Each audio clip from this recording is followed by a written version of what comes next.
السلام عليكم ورحمة الله وبركاته. ازيكم حبايبي؟ عاملين ايه؟ اللهم صل وسلم على سيدنا محمد وعلى اله واصحابه وسلم.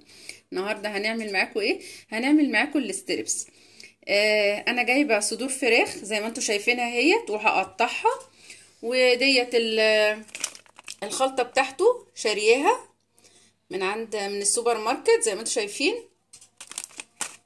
وعندي بقى ايه البهارات بتاعتنا؟ عندي توم باودر وبصل باودر، وعندي بهارات فراخ، وعندي بابريكا، وعندي كمون وملح وشطة وفلفل اسمر. هي دي بس التوابل بتاعتنا.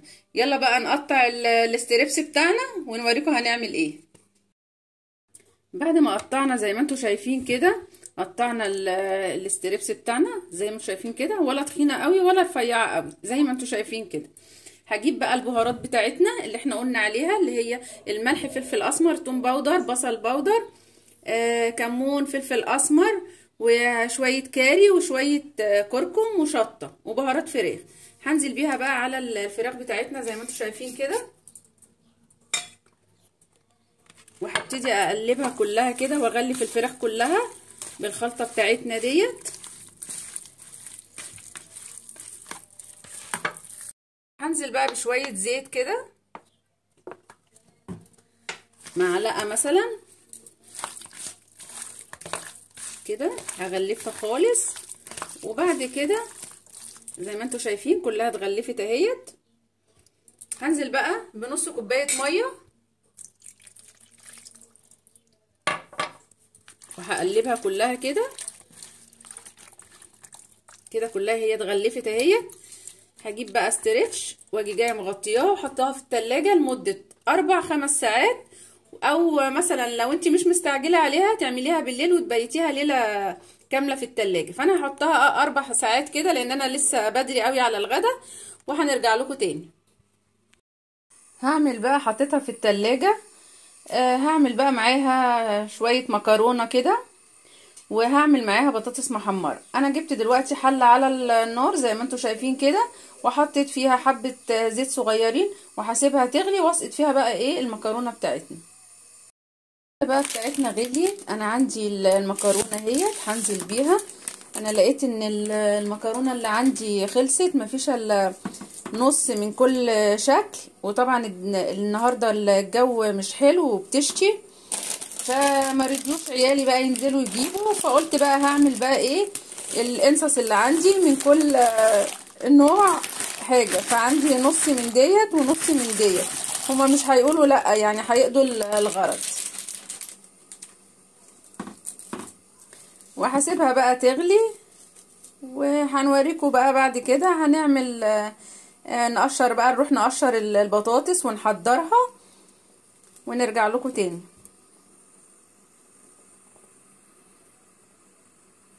بقى بتاعتنا اهيت بعد ما اتسلقت زي ما انتم شايفين اهيت، زي الفل زي الفل. وادي البطاطس قطعناها وحطيناها بقى في ميه كده شويه. عبال ما يجي ميعاد الغدا بقى نبتدي بقى نعمل الاكل بقى ايه مع بعض، واحده واحده كده، ونطلع الستريبس بتاعنا من التلاجة ونوريكم هنعمله ازاي. بقى عملت التسبيكه بتاعه الطماطم، وفصين توم حلوين كده، ورحت نازله بقى بالطماطم بتاعتنا، صلصه الطماطم.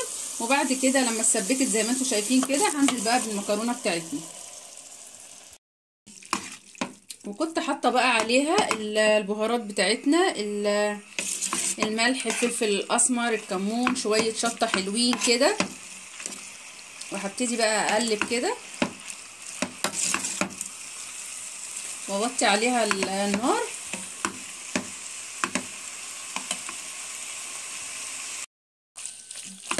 واقلب. وعيالي بقى بيحبوها بقى ايه، اقطع عليها طماطمايه كده، بتدي طعم وشكل حلو كمان.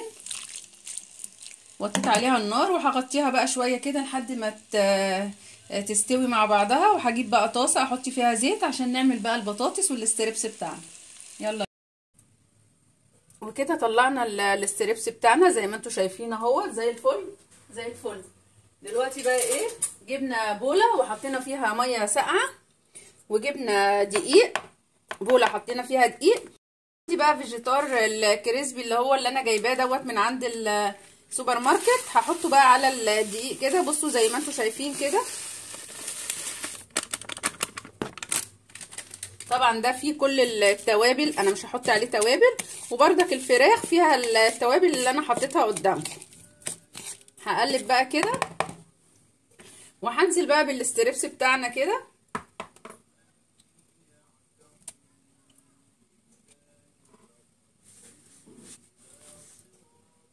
قوي الخطوه ديت ان انت تغلفي الستريبس بالدقيق حلو قوي كده.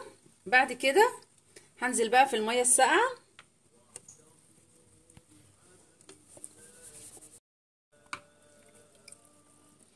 وهنزل على الدقيق كده، وهبتدي ايه اغلفه تاني بالدقيق برضو. هكون بقى محضره طاسه فيها زيت يكون سخن خالص.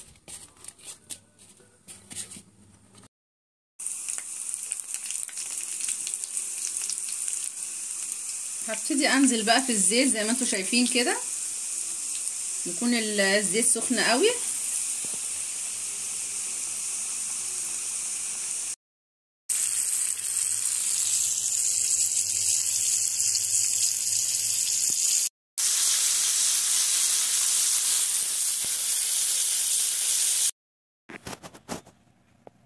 وكده خلصنا الاكل بتاعنا زي ما انتم شايفين اهوت، المكرونه والستريبس وعملنا جنبها طبق بطاطس محمره زي ما انتم شايفين. بصوا ما شاء الله، بصوا الجمال.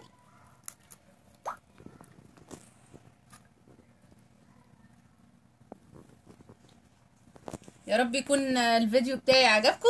ما تنسونيش بقى في اللايك والشير وسبسكرايب، واللي ما شافش قناتي واول مره يشوفها يفعل الجرس عشان يوصلكم مني كل جديد. والسلام عليكم ورحمه الله وبركاته.